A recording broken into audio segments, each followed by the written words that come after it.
রাসূলের প্রিয় সাহাবীকে কেন মৃত্যুদণ্ড দিয়েছিলেন হযরত ওমর রাদিয়াল্লাহু তাআলা আনহু?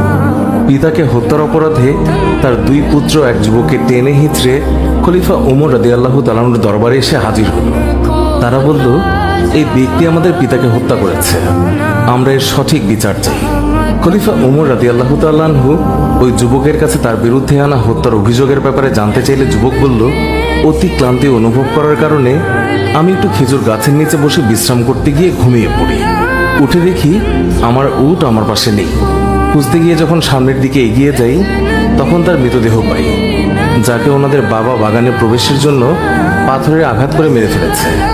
এই বিষয়ে যখন আমি তার সাথে কথা বলতে যাই তখন অনেক কথা কাটাকাটি হয়েছিল এবং বাকবিতণ্ডার এক পর্যায়ে আমি তাকে পাথর দিয়ে আঘাত করে ফেলি, যার ফলে তিনি মারা যান, যা ছিল সম্পূর্ণ অনাকাঙ্ক্ষিত একটি ঘটনা।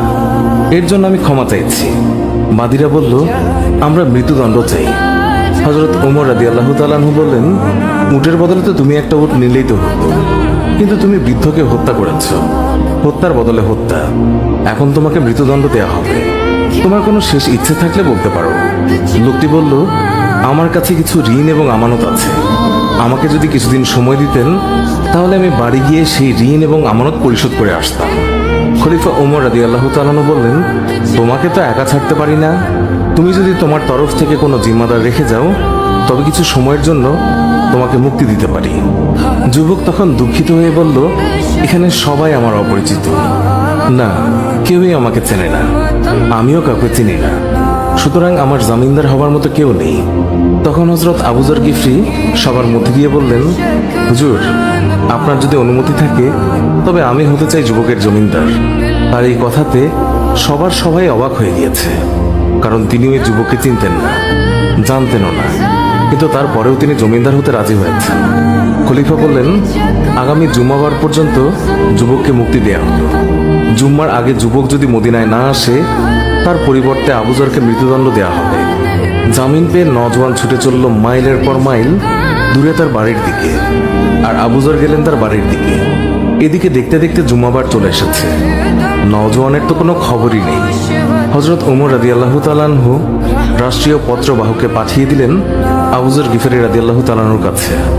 সেই পত্রে লেখা ছিল, আজ বাদ জুম্মা সেই যুবক যদি না আসে তবে আইন মোতাবেক আবু যর গিফরি রাদিয়াল্লাহু তাআলা আনহুর মৃত্যুদণ্ড কার্যকর করা হবে।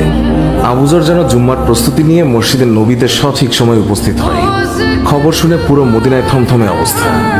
একজন নিষ্পাপ সাহাবী আবু যর গিফরি আজ বিনা দোষে মৃত্যুদণ্ডে দণ্ডিত হবে। জুম্মার পর সবাই মসজিদে নবীতে হাজির, সবার চোখে পানি। জল্লাদও প্রস্তুত। জীবনে কতজনের মৃত্যুদণ্ড দেওয়া হয়েছে তার হিসেব নেই, কিন্তু আজ কিছুতেই চোখের পানি আটকাতে পারছে না। আবু যরের মতো একজন ভালো সাহাবী আজ কিনা বিনা দোষে মৃত্যুদণ্ডে দণ্ডিত হচ্ছে, এটা কেউই মেনে নিতে পারছে না।